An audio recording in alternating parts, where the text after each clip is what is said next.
She's our lead speaker today, a consultant obstetrician, a gynecologist with extensive experience in the diagnosis and management of uterine fibroids. Next, we have Dr. Maina Ogoigo, a panelist, joining as a consultant, OB and gynecologist, who brings a wealth of clinical and surgical experiences in managing complex fibroid cases. We also have Dr. Jacqueline Mugambi, a panelist, another leading OB and gynecologist with strong insights into reproductive health implications and holistic fibroid care. We also have Dr. James Amenge, who brings a patient-centered perspective with focus on newer treatment modalities, including the role of Hifu and emerging tech in gynecologic care. We also have Lucy Mugo, a CEO of Raima Insurance Agency and founder of Fibroid Support Group Kenya. Okay, we can begin now. The ball is in your court, Dr. Evelyn. Okay, thank you so much, MedTech, for organizing this webinar. And thank you for allowing me to talk about this. So I need to do a caveat and say, because this is a build up to the webinars that we have been having, I focused a bit more on just what is important for the public to know. And I want to leave room for questions at the end. So I'll make it brief so that you can have a more time for discussion. So karibuni. So we know that uterine fibroids are non-cancerous growths which are found in or around the uterus. And we commonly refer them to as either myomas or leiomyomas. So you will hear your doctors or your clinicians using these words a lot.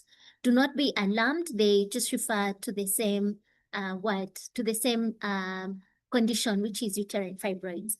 So fibroids are more common in women within the reproductive age group. And this is mainly in women in their 30s to their 40s.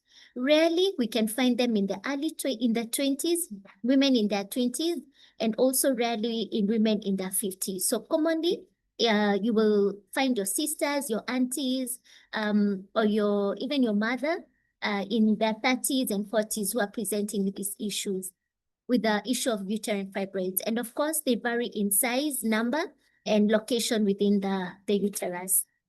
So this is an example of where you will find the fibroids. And I want to focus more on the first image, because the second image is more for us as medics, as we just classify the fibroids to be able to offer the best management options to the women. So as a patient presenting to your doctor, you will hear your doctor talk about either a submucosal fibroid, an intramural fibroid, or a subserosal fibroid. So basically, a submucosal fibroid refers to a fibroid which is located within the cavity of the uterus. And if you go to the other classification, this will either be a type 0, type 1, and type 2. Ignore the rest of the details for now. Then you can also have an intramural fibroid. This will now range from class 3 all the way to type 6. And then we have the subserosal, the one outside, growing towards the outer part of the uterus. And this will also be a type 7 or now other types. That can either be a cervical fibroid, which is rare, but these are the types that most of the times you will hear your doctor or your clinician talking about. Now, the reason it's important to understand mainly these three fibroids is because the one that is found within the cavity of the uterus, the ones we call the submucosal fibroids, they tend to be the ones that bring a lot of the symptoms that women present with.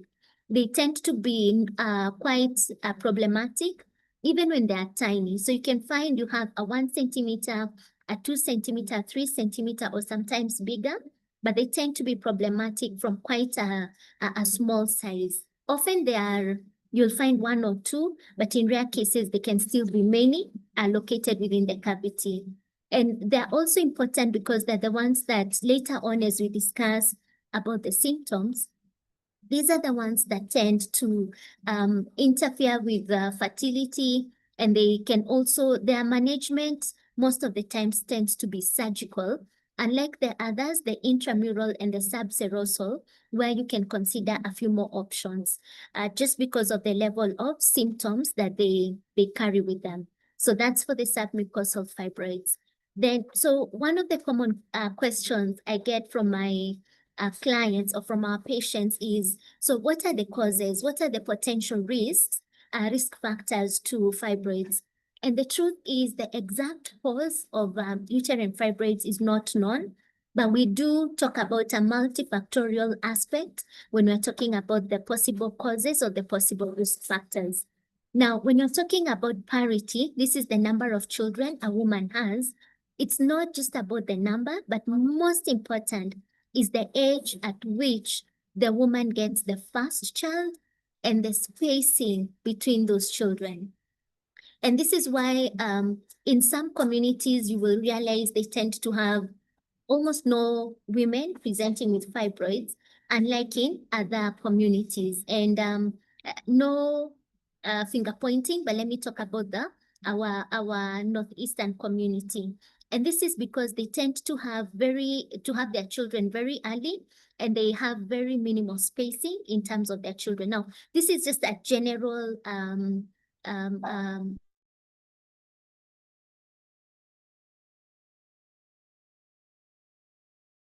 children in their 20s, imagine that in itself can be a risk factor, because remember we said fibroids tend to grow more in the 30s and in the 40s.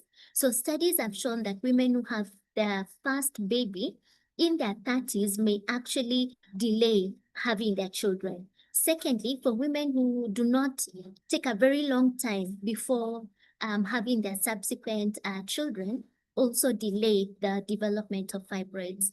The other potential risk factor is early menarche. So menarche just refers to the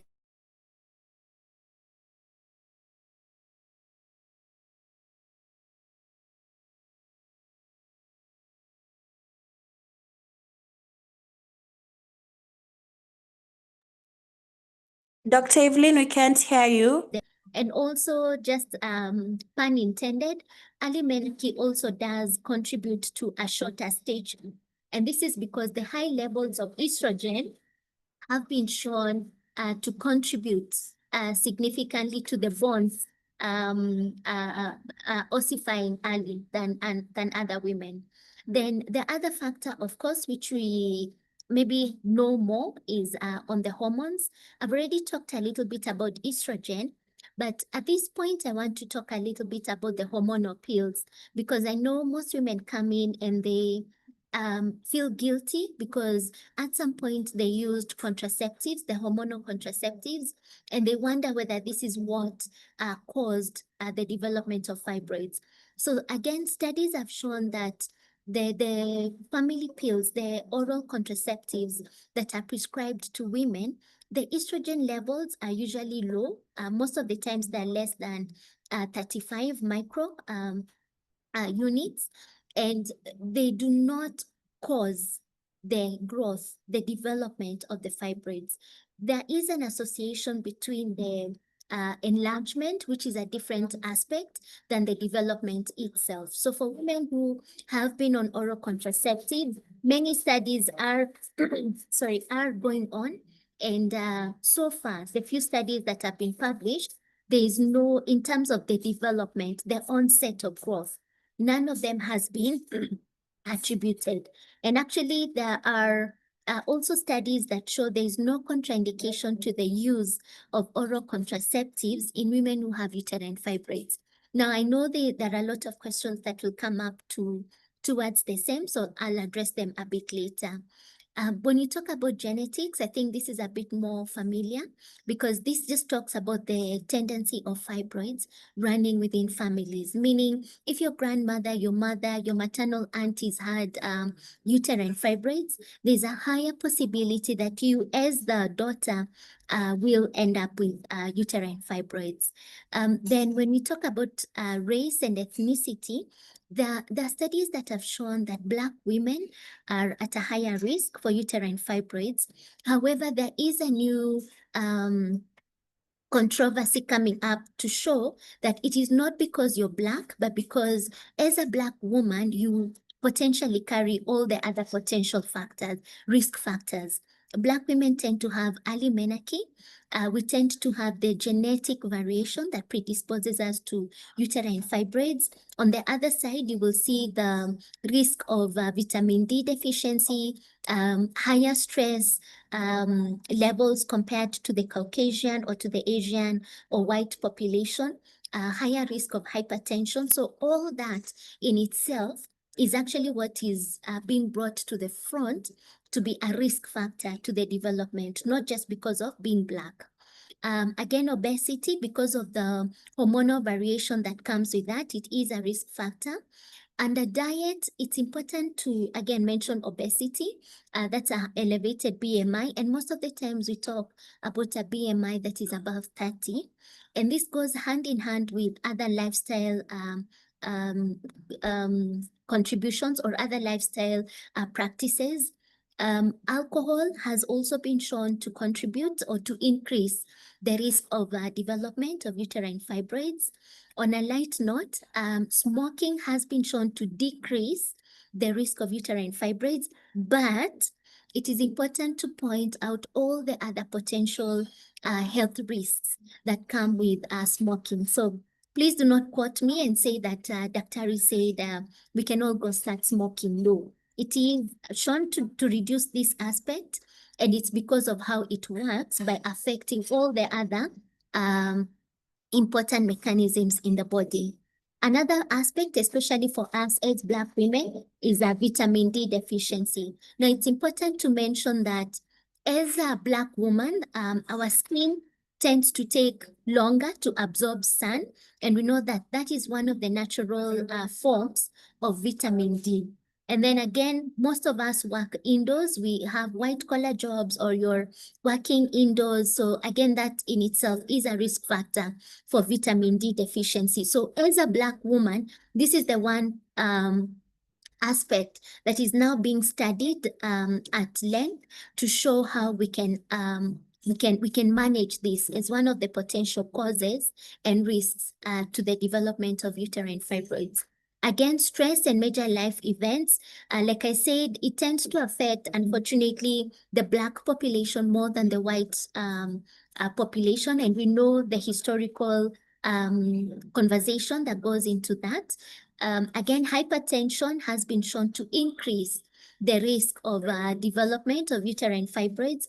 I'm trying not to go into the medical nitty-gritties, but just highlight the important aspects. To a good surprise, diabetes has been shown to decrease the risk of development. So in women who have type 2 diabetes, it has actually been shown that they tend to have a lower incidence of uterine fibroids compared to the rest of the population. So that is in a nutshell. But remember, I say there is no exact known cause. All these are more of risk factors towards the development of uterine fibroids. Now, if you have suffered from uterine fibroids or know a sister, a mother, an auntie, we know that most of the symptoms are classified under this. Now, about more than 50% of women who have uterine fibroids will not have any symptoms. And most of the times, the diagnosis of uterine fibroids will be made at a wellness checkup when they're doing just a routine pelvic ultrasound, either required by their work or their insurance, or even just out of a self-initiation for the same. So for the remaining 50%, more than half of those women are going to present with menstrual disorders. So either heavy or prolonged menstrual bleeding. Then the remaining percentage will present with what we call bulk-related symptoms. So just meaning because of the enlarged uterus, they will have either pain, pelvic pain, or pressure relating to the same. So with the uterus being big because of the growing fibroids, it tends to either, if the fibroids are on the front part, the anterior part, the fibroids press on the bladder and the patient will present with urinary symptoms. If the fibroids are on the back, the posterior wall, then it tends to press on the back, and then woman will or might present with back pain. Again, we do know that fibroids have been, they are one of the highest contributors to reproductive dysfunction. And in this, we are talking about infertility, miscarriage, pregnancy complications like preterm labor, preterm delivery, and also pain during sex, again, depending on where they're located. And most of the times we know, especially for women who do not have menstrual disorders, the diagnosis will be made as a workup for their fertility journey. So it's important to note that. Again, so how do we make the diagnosis of uterine fibroids? So most important, this is a clinical diagnosis. So depending on how the patient will present, what symptoms does the patient present with, what we've talked about, and again from an examination. So if the uterus is quite enlarged because of the growing fibroids, we usually categorize this as if the woman was pregnant, and we will say the uterus is either 16 weeks or 20 weeks are pregnant. So that in itself is quite clear that the suspicion of uterine fibroids is quite high. But then to confirm this, we do a pelvic examination. The doctor will do a pelvic examination. We will do a pelvic ultrasound, and that in itself is quite conclusive and diagnostic. However, in cases where we are not certain, or for older women who present with fast-growing fibroids, and we want to be sure we are not dealing with cancerous fibroids. Remember, I said most of them are benign. However, we have about 1% of fibroids that can actually develop as cancerous fibroids, what we call leiomyosarcoma. So in those patients with a high index of suspicion, we will require an MRI. Again, as we talk about the types of treatment, we will talk about the importance of an MRI, because it might not be required for diagnosis, but it might be required for planning purposes. I'm sorry if there's a bit of background noise. So as a woman or as a friend to a friend, when will you advise your colleague or your sister to seek help? Number one, if the symptoms are affecting daily life. Today I met one of my patients, and I know this is a similar story that most of the doctors will share, that there are women who do not go to work or go to school or attend any functions when they're on their periods, because of how they get anxious, they get quite worried that they will get embarrassed because of the heavy bleeding. So if the fibroids affect life, either because of the pain or the prolonged bleeding, or even the pressure symptoms, you're not able to hold urine because the fibroid is pressing on the uterus, then it's very important to get help, so that we're able to take care of the mental health and even the physical torture that goes into this. Again, if the bleeding is excessive or prolonged, sorry, 1 second.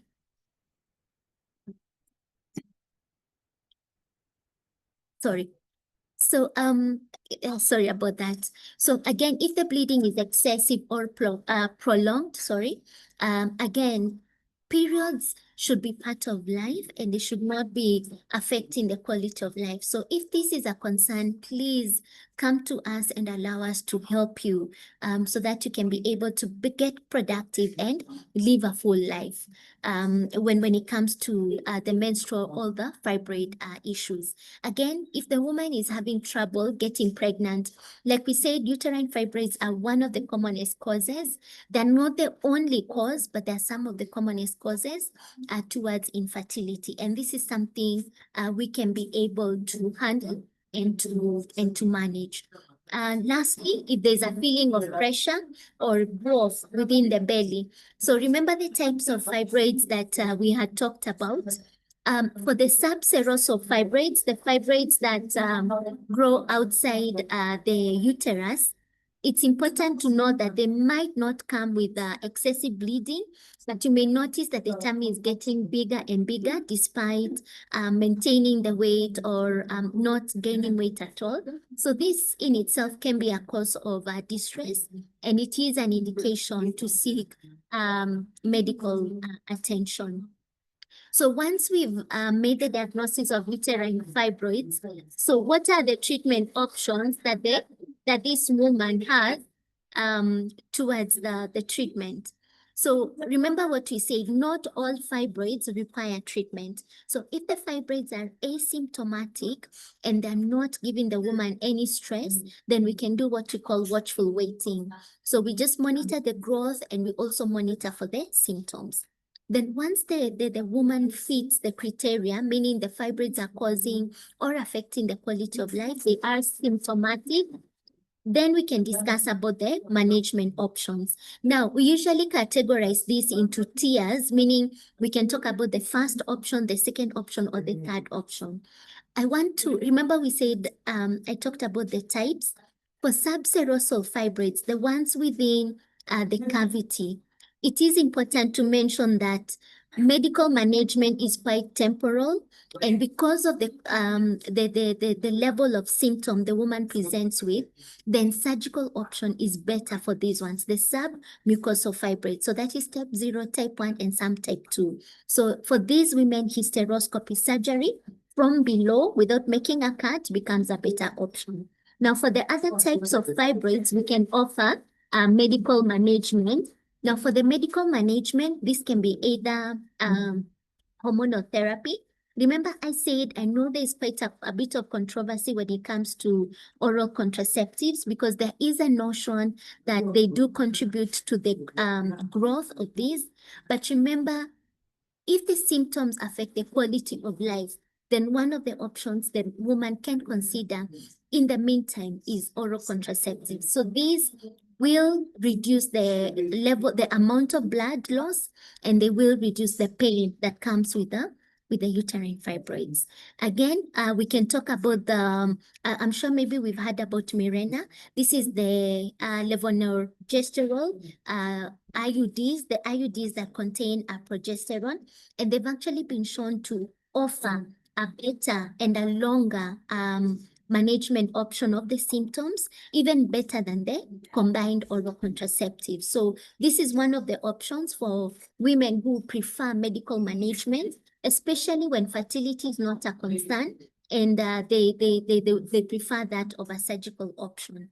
For, again, symptom control, we can consider non-hormonal therapy. One of the most used drugs is tranexamic acid, and this is able to control the amount of bleeding, the flow, but it does not shrink, it does not interfere in any way with the growth of the fibroid. It just helps with the symptom relief.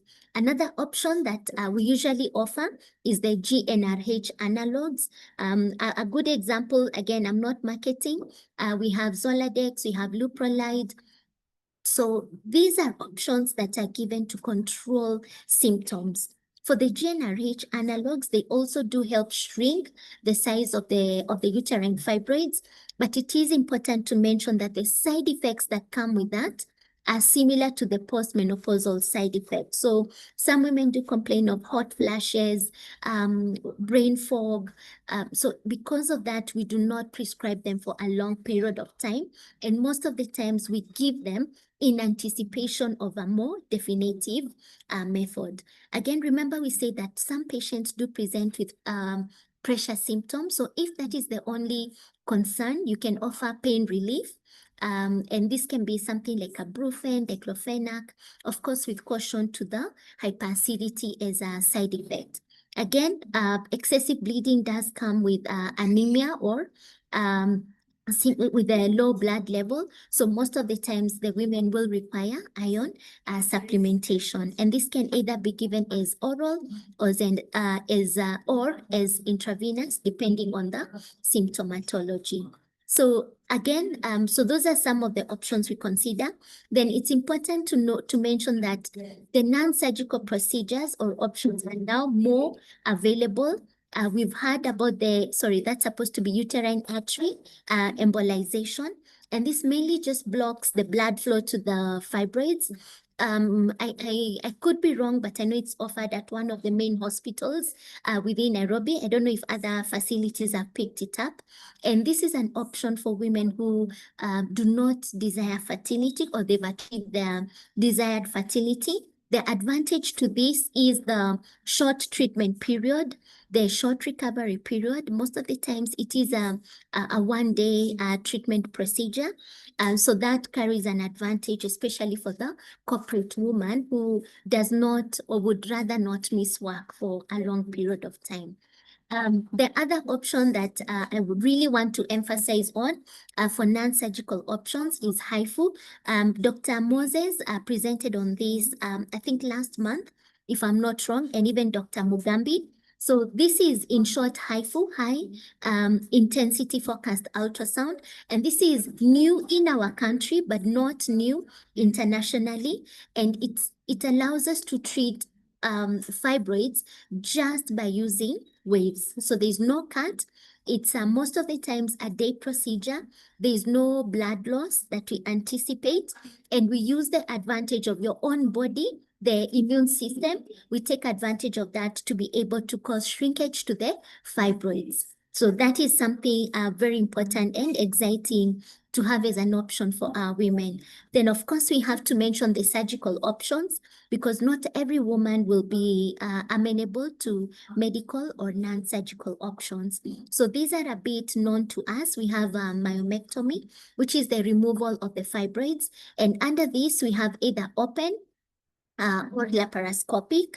Then we have the hysterectomy, where again, this can be done as either laparoscopic or open, or it can be done transvaginally. And then remember, I talked about hysteroscopy for the submucosal fibroids, which are found within the cavity. And that's a better option in terms of management. So those are the options we most of the times talk to the patient about, depending on the degree of, number one, the location of the fibroids, the size, the number, and the degree of symptoms that the patient is presenting with. Again, we cannot underestimate the importance of lifestyle and natural support towards this. So we know that healthy living or a healthy lifestyle generally plays a very important role to the well-being of the body. It takes care of most of the risk factors we've talked about. It takes care of hypertension. It takes care of diabetes, though it was on the positive. It takes care of stress management. It takes care of vitamin D deficiency. So most of those, it takes care of obesity. So we need to incorporate this. And that, of course, comes hand in hand with regular exercise. There's actually one of the studies that showed that women who are engaged in high physical activity, which is usually 15 to 30 minutes every day for about 3 to 5 days a week, they are able to slow not just the growth, but the development of uterine fibroids. So again, lifestyle playing a very major role. Stress reduction, we know that especially in the 21st century, stress levels have been shown to go high. There's a higher call towards attention to mental health. So we cannot overemphasize the need to address this. And of course, we talked about vitamin D being one of the issues. So it's important to have the blood levels checked. And if there is an insufficiency or a deficiency, it's important to have this supplemented to, again, mitigate that. So what are the coping and supports that we can offer to these women? I am glad to see that Lucy joined us. I know she runs one of the, I hope I'm not mistaken, but I know she runs one of the support groups.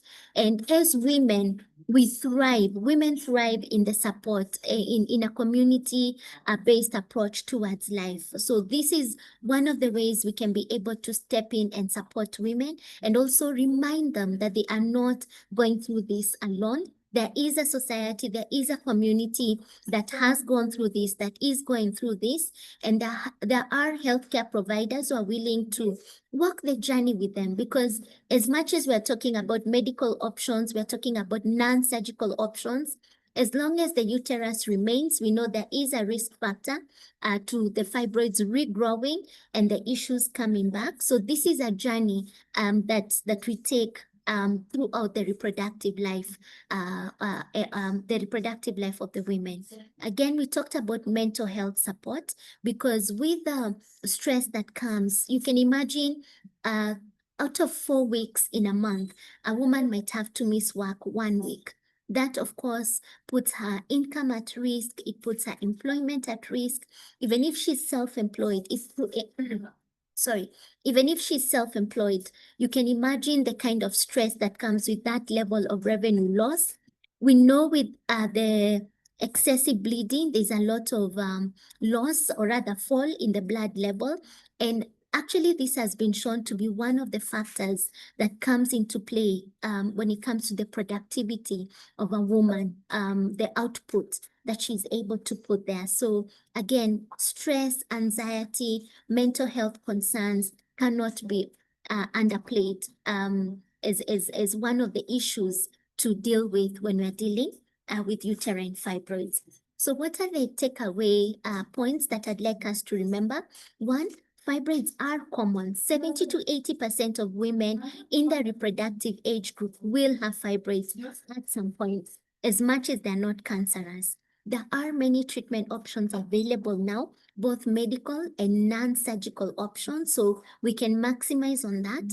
I've met women who've lived with fibroids for more than 5 years, going through all these period issues. And every time they think of a period, it's a nightmare for them. It's affected their career, it's affected their corporate responsibilities, their corporate output.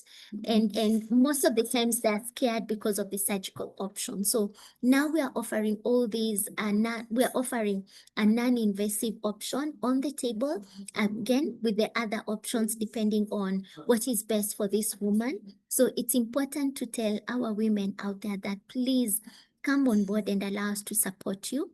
Again, not all fibroids need treatment. We talked about that. And as your doctor, we are here to ensure we come up with a personalized plan that suits you and is best for you. So allow me to take any questions. I really wanted us to have more time for Q&A, so that as a team, as your doctor, we can also learn how to be there for our women more, because this was targeted more to our public, our women. Thank you. Back to you, Melissa. Okay, we have a couple of questions. Okay, but Mr. Patrick wanted to speak first. Let me let him talk first. Okay, thank you so much, Doc, for your presentation. Maybe we wanted first to bring the patient association or the patient support group perspective on this webinar. Maybe I would request Lucy actually to share some of the concerns she receives from patients or most of their members, what kind of experience they have with the fibroids. Lucy?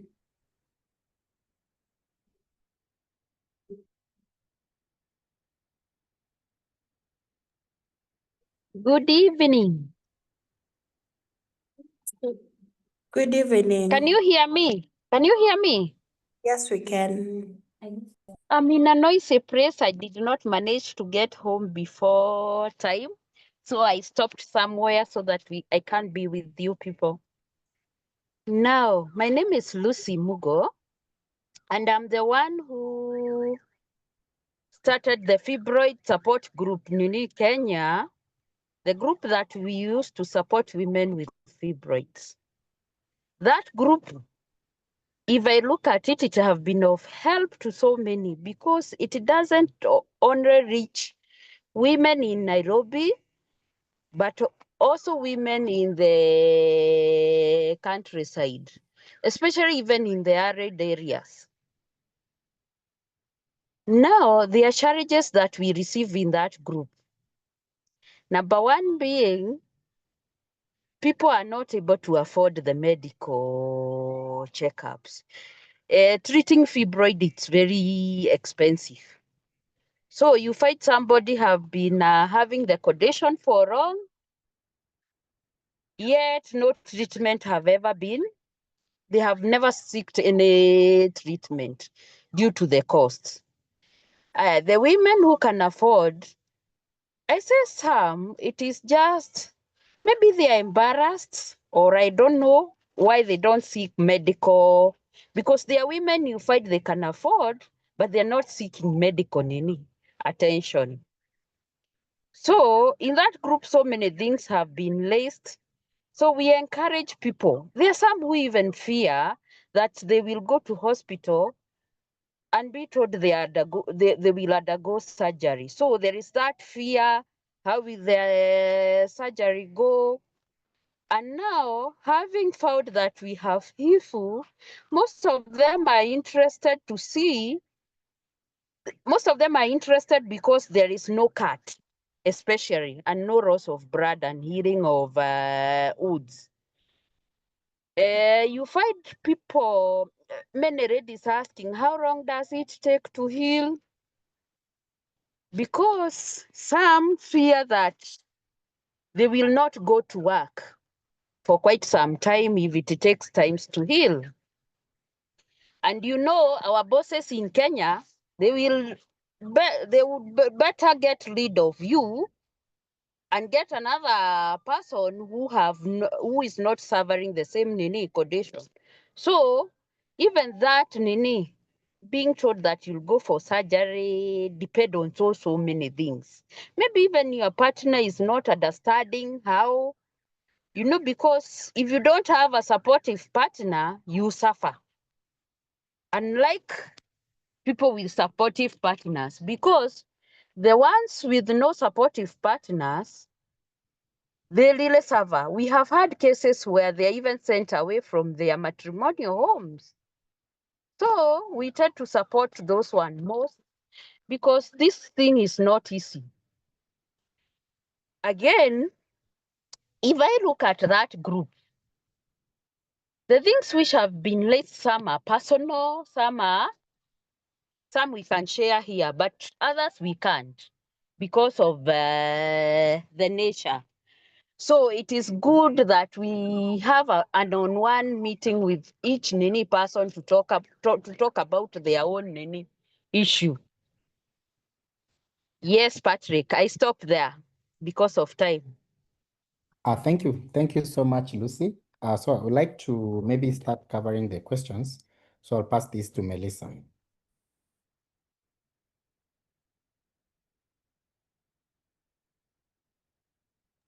Melissa? Oh, yes. So we have a couple of questions here with us. And an anonymous attendee is saying, I did my myomectomy 2024 Feb. I had intramuscular fibroids, 35 years of age now. I had very extreme, painful and heavy periods. After the myectomy, we have been trying to convince without success what could be my problem. My periods are regular and we start trying from day 11 all the way to fertile period. For my diet, I don't do processed wheat, beef, or milk. Please help. I fear they might regrow before I conceive.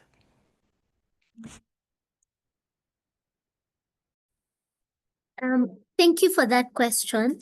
And I know the rest of my panelists are on board. So I'll answer and then they can weigh in if I forget anything. So one of the things I mentioned is as much as fibroids are the commonest cause of infertility, it's important to remember that they are not the only cause. So one of the things I would ask back to our anonymous person, is have they had further workup to determine, whether there's an additional cause that might be preventing them to conceive? That's one. And then two, it's also important to remember that despite a full workup, sometimes we're not able to identify what exactly might be delaying the conception. But I would start there. Apart from the fibroids, have we done any other tests to determine possible causes?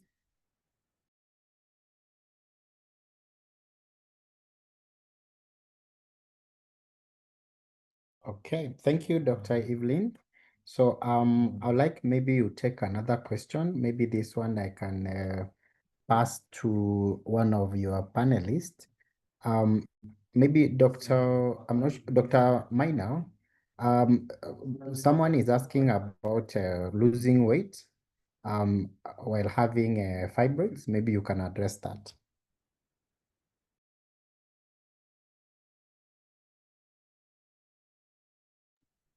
Okay, I'm not sure if Dr. Moses is able to talk. So I'll Hello, move this. Patrick. I don't know. Yes. Hello, Patrick. Sorry, I don't know what is the specific question that the attendee is asking. He's asking whether fibroids cause weight loss. Okay. Thank you for that question. Rather than fibroids causing weight loss, I think from what Dr. Muthoka has presented, we've already seen that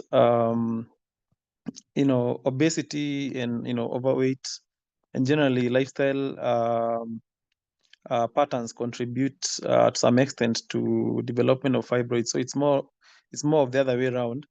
Uncontrolled BMI and obesity would contribute to development of fibroids.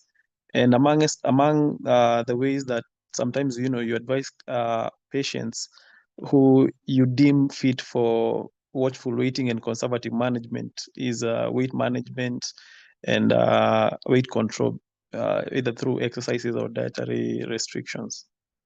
The only way maybe that would apply is, like with women who have maybe extremely huge fibroids, sometimes they have bulk symptoms or pressure symptoms because of pelvic compression, maybe of the urinary tracts, that is the bladder, ureters, or even the rectum. Basically, pressure symptoms if the fibroids are very big. Thank you so much, Dr. Moses, because I think that question is a bit concern to many, and they ask it a lot. So I want to push a question to Dr. Muthoka. Dr. Muthoka, I think there's so many questions, but you can start to address the two questions at the same time. So one is how long Hifu treatment? Sorry, Patrick, I can't hear you clearly. Okay, I'm saying there's many questions, but I want you to address two questions at the same time. So one, how long Hifu treatment takes, and the other one, whether Hifu treatment can treat multiple fibroid simultaneously. Thank you for that question. So yes, it's important to know that Hifu is a non-invasive option for treatment of uterine fibroids, can treat multiple fibroids. I think the other day we had more than 10 fibroids and we were able to treat them. So the number of fibroids is not an issue when it comes to Hifu. What we may need to assess is whether the patient will need more than one session, but that in itself is not an issue. And then again, the duration depends on the size, the number of the fibroids, and the blood supply to the fibroids, which we are able to analyze before we plan for treatment. And we can tell the patient on average to take, an hour, 2 hours. But for most of the cases we've done, it's taken us between 4 to 5 hours because of the many fibroids most of our women are presenting with. Thank you, Dr. Evelyn. I'd like Melissa to take the rest of the question. Okay, thank you so much, Patrick. So we have another question on Hifu, which is what is the financial implications in Hifu treatment?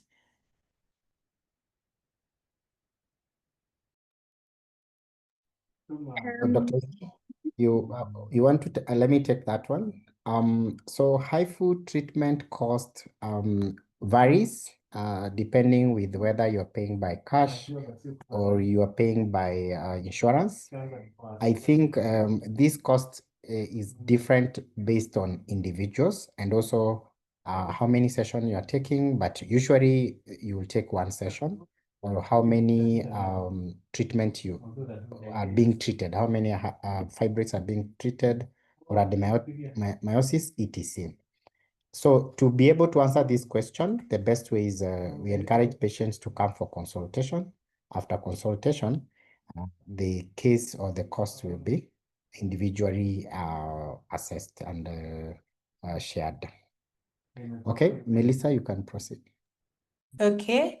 I think, sorry, Melissa, let me also jump into that question of cost, because I think it's a broader, you have to look at it broadly. So of course there is the direct cost, which I think Patrick has tried to attribute to. But I think when you look at the bigger picture of management of fibroids, either using Hifu or, for example, conventional surgery, I think the indirect cost and I think the opportunity cost is a lot lower for the client, because as Dr. Muthoka has indicated, it's a procedure where you get treated, same day you go home and you're able to return to your normal activities within probably less than a week. If you are to compare that with maybe say conventional surgery, where maybe you'd need more than 2 weeks on the minimum to return to your to actually return to light activities, you realize the opportunity cost and of course the indirect costs are a lot cheaper or a lot lower than conventional surgery. But then now the direct cost is what I think Patrick was alluding to in terms of how much you need to pay at the initial visit, which generally we have actually tried to compare with open myomectomy, laparoscopic myomectomy, and they seem to be comparative. Thank you so much, Dr. Moses. Melissa, you can take more questions. Okay, there's still a lot of questions on Hifu, so I'll just bulk them. So are there any side effects for Hifu? And also, is there any failure you have experienced with Hifu treatment? Dr. Evelyn? Sorry, repeat the second question. Have you encountered a failure with Hifu treatment? Okay. Thank you for that question. So in terms of the possible side effects, all procedures or all types of treatment can have some potential complications. So with the Hifu treatment, we look at less than 1% possibility. So there's a very low risk of injury to the skin because we're using heat. There's also potential injury to surrounding organs. We're talking about the intestines. There's also injury to the nerve. Again, very low risk, less than 1% for all of these. It's important to mention that of the 300,000 cases that have been done worldwide, so far, the ones that have been recorded are 4 cases. So 4 out of 300,000 that have had skin burns. And 2 of those were first-degree burns, so very superficial. Again, not under rating the potential, but that tells you that the risks are significantly low compared with the alternative conventional surgery, that we've had before. For the cases that we've done so far, and Dr. Moses, Patrick can correct me, I think we've done around quite a number of cases at the facility, and so far we've not had any failure. We've followed up our patients for, I think the oldest patient we've done, because the facility opened in February this year in Kenya. We've done, so February, March, April, May, June. So our first client is almost 6 months post-treatment. She's fully back to work, very energetic, has not had any complications. So far, we are grateful that we've not had any untoward outcome amongst our patients. Thank you so much, Dr. Evelyn.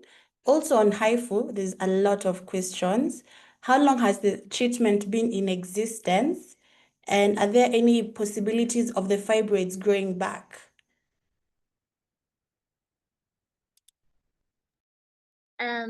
Maybe as I answer, then Moses can answer the second part.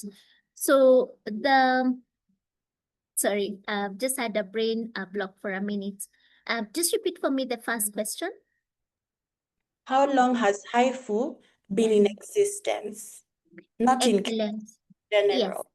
So generally, the technology originates from China, and it's been in existence for more than 20 years. So it has been quite around for a while. And also in Africa, we've had more facilities come up that are more than a year old. I think we are the youngest to be enrolled in Kenya, but generally more than 20 years. And now to Dr. Moses. Are there possibilities of the fibroids growing back after the treatment?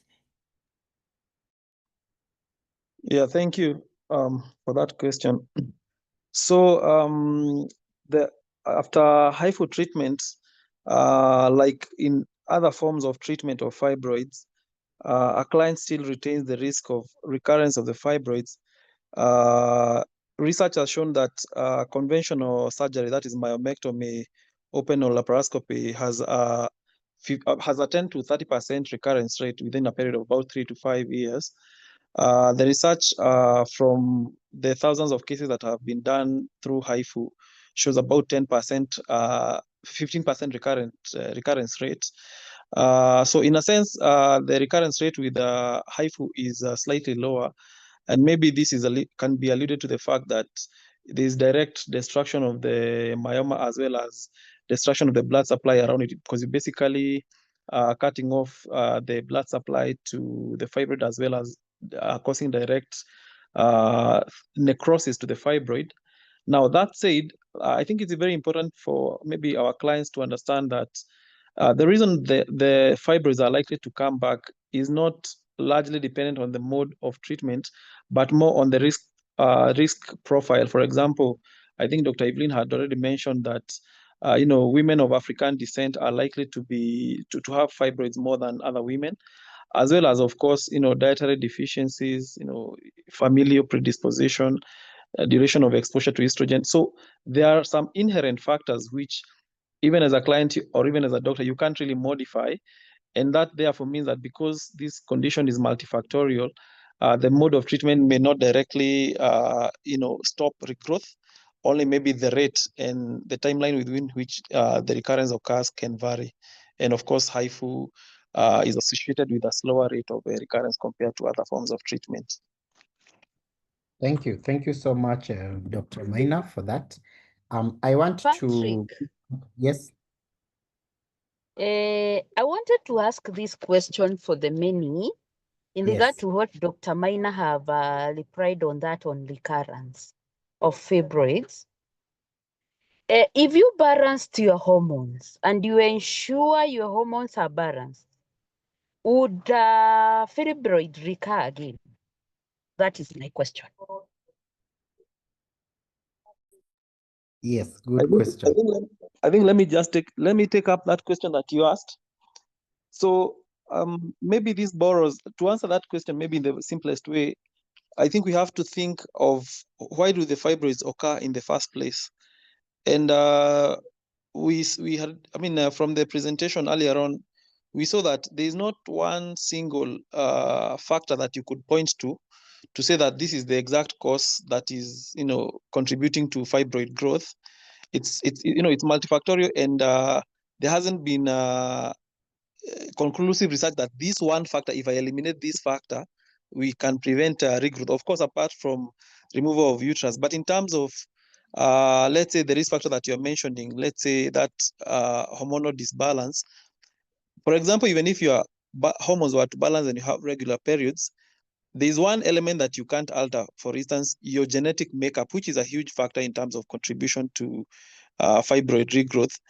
If you balance, let's say, your hormones, and maybe there's already some familial predisposition or say, other lifestyle factors that may have contributed initially to the formation of fibroids, again, that can contribute to recurrence, regardless of whether your menses are now regular or otherwise.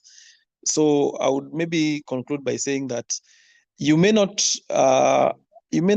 strictly stop the regrowth, but you can mitigate that by modification of risk factors and probably changing the hormonal patterns. For example, if you have this prolonged exposure to, say, estrogen therapy, or maybe if you are very obese and now you start weight reduction techniques, there's a chance of maybe reducing the rate of recurrence, but not fully stopping the recurrence. Okay, Daktari. Thank you, Lucy. That was a good question. I would like to give Maureen Wanjiko a chance to ask a question. She raised her hand. Maureen, you can unmute yourself and ask your question.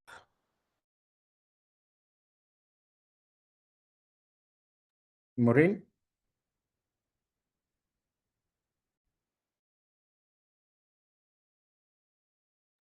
Okay, back to you, Melissa. Okay, still on Hifu, as I said, there's a lot of questions on the same. Can it be used to remove big fibroids 10 centimeters plus? And they're also asking where your medical facility is. I hope you will just share it with them. Yeah, Dr. Evelyn. Yes, thank you for that question. So we are located at the Hifu Center in Nairobi is located at Landmark Plaza, which is opposite the Nairobi Hospital. And we are open Monday to Friday during the week and Saturday half day. So you are all very welcome. Then in terms of the size of the fibroid, yes, we can treat even more than 10 centimeters. I think one or two, actually almost 2 to 3 of our last patients whom we've already treated had fibroids that are more than 10 centimeters. So yes, the size doesn't, on the higher side, there's no cutoff. There is a risk of more than one session, but that's not an issue. As long as they're more than 2 centimeters big, we can treat them. Thank you so much, Dr. Evelyn. Also on the same, there's someone who was asking if successful cases can be shared. I would like to inform them that they can be found on our HBC MedTech Instagram page. There's a confession of a lady who underwent the program, and she's actually doing very okay at the moment. Yes. So another question on Hifu, Dr. Moses. In case of regrowth, can Hifu be redone? And how many times can it be repeated? And is there a risk of healing with adhesions like in surgical myomectomy? Hello, thank you. You can have, a client can have repeat sessions of the Hifu ablation, and successive treatment sessions or ablation sessions are as safe as the initial one.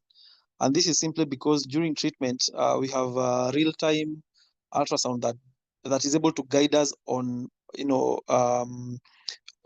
precision, because this Hifu machine operates like a cyber knife. So you have this convergence of high ultrasound waves on a particular lesion or on a particular point on the fibroid.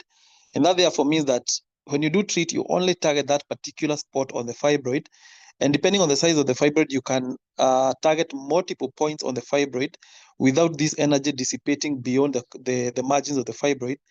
And this is one of the advantages of this approach to treatment, because of this real-time precision in treatment, you are able to prevent complication, or basically this energy going to other organs. And that therefore means that this treatment is repeatable and reproducible for repeat sessions. There is basically no cutoff for the number of sessions you can do, but seeing that by doing ablation, you significantly reduce the risk of recurrence within a period of 5 years. Majority of the times, clients usually would require just one treatment session without need for further sessions, unless they have very highly vascular fibroids. And this, as my colleague has indicated, we are able to assess pre-procedure by doing an MRI to characterize the blood flow, so that upfront we can discuss with the client whether they will need one session or maybe multiple sessions depending on the vascularity. And we are able to grade clients from maybe those who are technically easy to treat, the moderate difficulty level to treat, and extreme difficulty to treat, so that we can be able to categorize. Then I think the other question was with respect to respect to adhesion formation. So to start with, because we already mentioned that Hifu is a strictly non-surgical form of treatment, and we already know that different things could cause adhesion formation within the pelvic cavity, sometimes de novo, sometimes even following maybe surgery or other interventions. So Hifu basically targets the treatment effect is only within the fibroid itself and not outside the fibroid, and that therefore means that there would be very negligible risk of adhesion formation. However, there isn't too much robust research that has been done to confirm whether these adhesions are formed after Hifu treatment. Because remember, for you to confirm adhesions, you actually have to do either surgery, diagnostic, maybe laparoscopy, or even encounter fibroids during open surgery. And therefore, it's a bit challenging to tell whether, even if you are to encounter adhesions, whether these would be related to prior Hifu treatment or prior pathological processes like infections or other processes. So on that one, there isn't too much evidence that adhesions are formed after Hifu treatment. But when you look at how this Hifu machine operates and how the CyberKnife operates, the chances are probably very minimal. Thank you, Dr. Moses. So, Dr. Evelyn, there's just a question here. The question says, which other modalities are treated, especially utilizing Hifu treatment? Maybe you can share. I know when maybe you are giving the options of treatment, open surgery, laparoscopy, and when it comes to Hifu and what it can do, we mainly focus on fibroids and adenomyosis, but people are asking which other, I think this is a doctor asking how you utilize Hifu for other treatment. Maybe you can mention. Dr. Evelyn?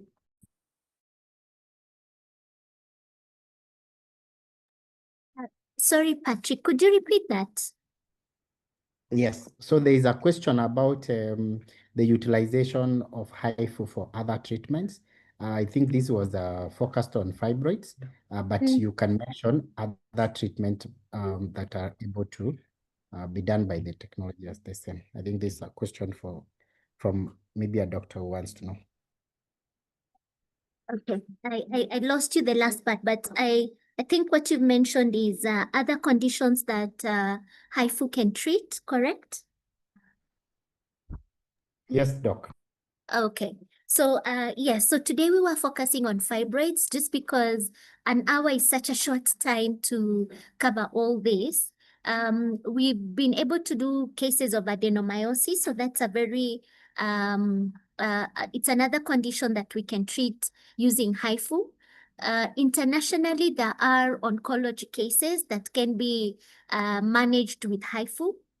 We are coming up with the guidelines towards that. And once the guidelines are on board for oncology, I'm sure we will also expand our reach to our patients towards the same. Thank you. Thank you, Doc. Okay, so there's so many questions. I just see if we can be able to cover as much as soon as possible.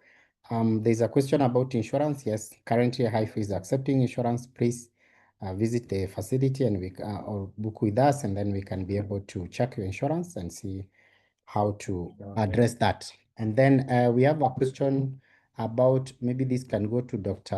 Ogoigo. In case of regrowth, can Hifu be redone? How many times can it be repeated? And is there a risk healing with the adhesion, like surgical myomectomy? Maybe, Doc, this is a very common question. You can be able to address it so that we're able to actually satisfy the person who asked.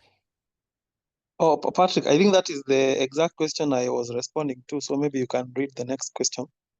Okay, thank you, Doc. I would like to pass to Melissa. Melissa, if you have more questions. There's a question on fibroids. I'll pose this to Dr. Evelyn. What happens if a woman is found to have fibroids while pregnant? Oh, good. That's actually a very good question. So, of course, with the desired pregnancy, we target not to interfere, and we usually do watchful and conservative management. So this means we will handle whatever symptoms or whatever symptoms arise because of the fibroids that have been detected during pregnancy. Most of the women will sail through the pregnancy without any issues, but a few may experience pain. So of course we will manage that. A few may experience signs of preterm labor. So we try our best to also manage that. Unfortunately, in some cases where the complications are more severe, like a miscarriage, we manage that and then now treat the fibroids after. So we try our best not to do any surgical management unless it, of course, puts the life of the mother at risk during pregnancy, just because it's a very high risk situation and you want to conserve the pregnancy as much as possible. Okay, thank you. We would like to take maybe one or two questions, and then we'll give the panelist and the speaker parting shots. However, Melissa, you can ask maybe two questions because of time, and then they will have parting shots. Okay. Another question still on fibroids. If your vitamin D levels are low and you start vitamin D supplementation, will it clear the fibroids?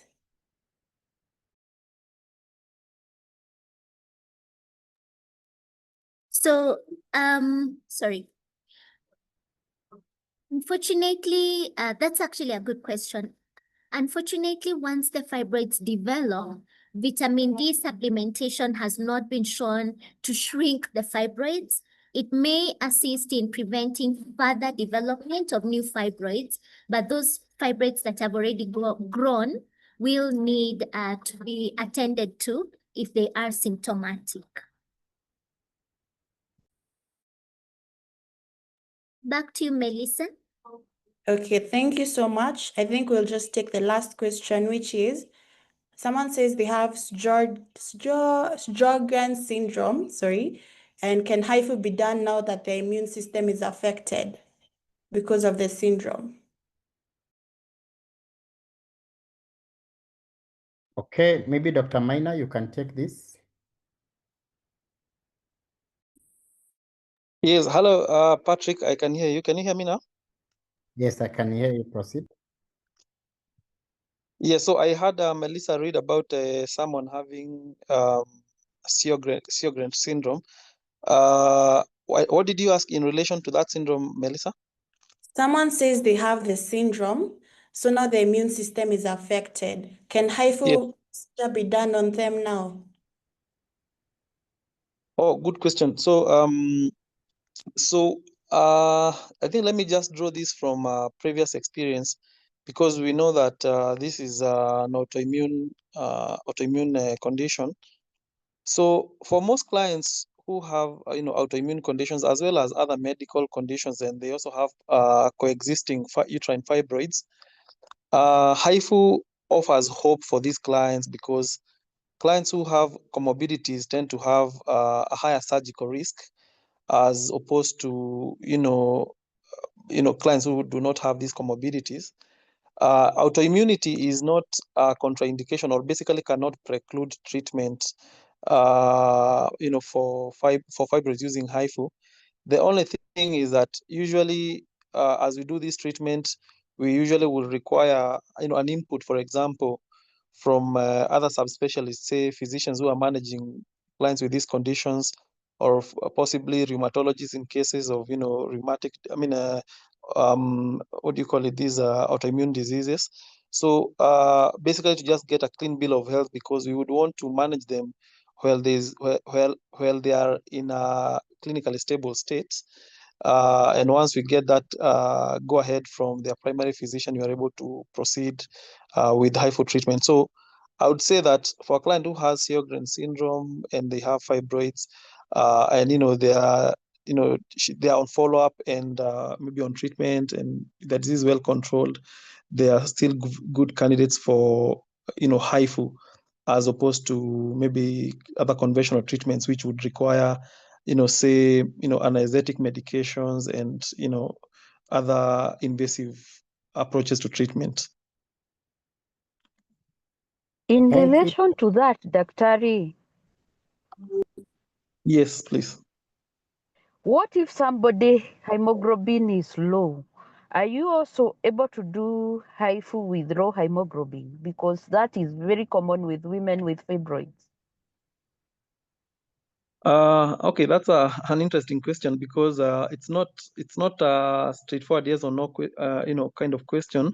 But let me say that we know that and it's been, and I think Dr. Evelyn has been quite elaborate about the fact that Hifu is an unsurgical treatment of fibroids, and that already tells you that there is no bleeding involved during this Hifu treatment because there is no cut. That said, women with the fibroids commonly can present with anemia. Now, depending on how low their HB is, that also determines how clinically stable they are to undergo treatment. So for clients who have extremely low HB, say HB below 7, those are clients who will require transfusion or basically boosting of their HB levels before they undergo any form of either Hifu or surgical treatment. Because remember, for this treatment, the client is still going to, number one, to stay in a prone position, and therefore that means that you want to subject this client to treatment where they are stable their cardiovascular system they are stable from that perspective. Secondly, they are also going to be under some sort of sedation and some medications we infuse contrast and some other anesthetic medication during that sedation when you're doing the procedure. So in a nutshell, we want clients at least to have a HB of about 10 thereabouts. Most surgical treatments for fibroid will require maybe that you have hemoglobin above 10 and probably have blood donors on standby, because myomectomy is associated with increased blood loss during surgery. But because Hifu has no chance for bleeding, we only need you to be hematologically stable, and that is to mean hemoglobin of around 10, just so that you are stable during that entire treatment period, which takes about 3 hours or thereabouts. Noted. I Thank think before we wind up, let me add towards that, because I know most of the women stay away thinking that they're very scared about blood transfusion. So they go into this vicious cycle where they bleed, the blood level goes down, they build it up a bit with medicine and diet, and then they bleed again. So one of the things we do, especially for women who do not qualify for blood transfusion, and maybe this is a message, Lucy, you can help us get out there, is we can actually postpone periods for about 2 to 3 months to allow the Yes. body to naturally rebuild the blood level. And of course, during this time, we will do the iron supplementation, and they can be able to achieve a better physique in terms of their physical resilience before they can have the Hifu procedure. So it's not a must for them to have blood transfusion, but we need to stop the bleeding so that their body can get time to rebuild the blood levels. Thank you for that. Thank you, Dr. Evelyn, for great answer. Actually, I want you, Dr. Evelyn, to take the last question, and then we'll be able to give Lucy, especially to talk about most of his members and the way forward, and then we'll have the parting shot. I know this question has been answered, but you have not talked about Hifu babies. So there is here a question about how long does one take to conceive after the procedure of Hifu treatment, and what are the side effects? I think also you talked about Hifu can actually be able to treat any type of fibroid in terms of sizes, but there's a question about one has a fibroid of 8 centimeter. Dr. Evelyn. Thank you for that question. So let me start with the pregnancy part. Depending on the size and the location of the fibroid, we usually advise for a waiting period of about 3 to 6 months. Again, this is generalizing, but we do prefer to personalize that journey. But generally, 3 to 6 months, the fibroids will shrink significantly, and thereafter we can allow the couple or the woman, to try and conceive. In terms of any side effects after that, so within our population, we've not yet had conception, but generally, internationally, we have enough numbers to support healthy pregnancy for women who conceive post-Hifu. And an added advantage is that they do not have to undergo a cesarean section just because they had Hifu, unlike patients who had myomectomy or the conventional methods. So that's an added advantage to Hifu. I think I had someone with an 8 centimeter fibroid. So for that question, 8 centimeters is not a deterrent to Hifu. Please come in. We will do the necessary investigations. We will recommend a few tests, and we can do. We've already done some fibroids that are already much bigger. I think the biggest we've done is 13 centimeters. Ogoigo can correct me if I'm confusing that. So 8 centimeters is a good fibroid, and we would love to attend to you. Thank you. Now we come to the parting shots. I would like to start this with Lucy, but however, Ogoigo, your name was mentioned. Do you have anything to add in terms of some of the patients that you have seen? Dr. Ogoigo. Yeah, thank you, Patrick. I think all I would say is that Hifu basically increases the armamentarium for doctors to broaden the options for women for treatment of fibroids, so that you're not restricted to just the older methods of treatment. And then secondly, Hifu does not, you can use, Hifu can be applied for treatment of fibroids, but this can also be combined with other, forms of treatment depending on the response in the follow-up. And therefore, maybe this is sort of a rallying call for all our clients to consult with us at Landmark Plaza, so that we can be able to assess eligibility and see who is suitable for Hifu and who is suitable for other forms of treatment. And I think Dr. Evelyn has comprehensively stated the fact that even very big fibroids has not been a challenge for us to ablate. Even very many fibroids. I think we've treated a client with more than 10 fibroids actually. And therefore, anyone who is suffering from fibroids, regardless of the size or the number, you feel welcome to come and consult with us. We will assess your suitability for Hifu. And if we find that the condition or your fibroids are amenable to Hifu, then we can discuss plan of management. I thank you for organizing this forum. Thank you so much, Dr. Ogoigo. Lucy, your parting shot. Thank you, Patrick, for this session, because it is very enlightening. Because we are finding that there are so many ladies with so many questions about Hifu. So if you can make a session just for Hifu, we would appreciate. Another thing is to ask you, when you are doing your CSR, would you consider the needy patient, especially on diagnostics? Because if they fear when they hear you at Landmark Plaza, we would like you to come huku mashinani so that you see the women. Maybe you organize for a medical camp or so, and we will mobilize women to come over.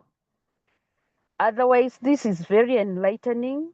I am happy because, like me, I underwent my cotomy, which is an open surgery. So I am very happy to know that there is another new option for my ladies, because it's not easy. It is not easy to have fibroids. Thank you.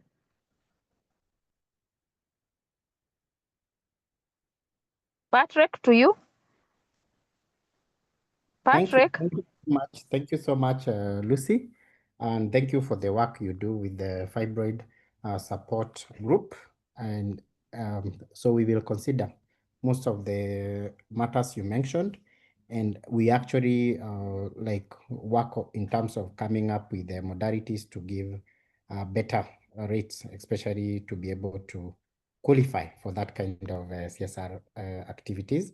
And also we are currently involved in mashinani activities, attending conferences, but going forward, we'd love to have some open days for people. Maybe they can get a free scanning and also sometimes consultation to our doctors, and also some participating in some medical camps. So I would like to pass this to Melissa, and we'll come to the end of the session soon. But before that, I just want Dr. Evelyn, as the main speaker of this webinar, to be able actually to give her last word.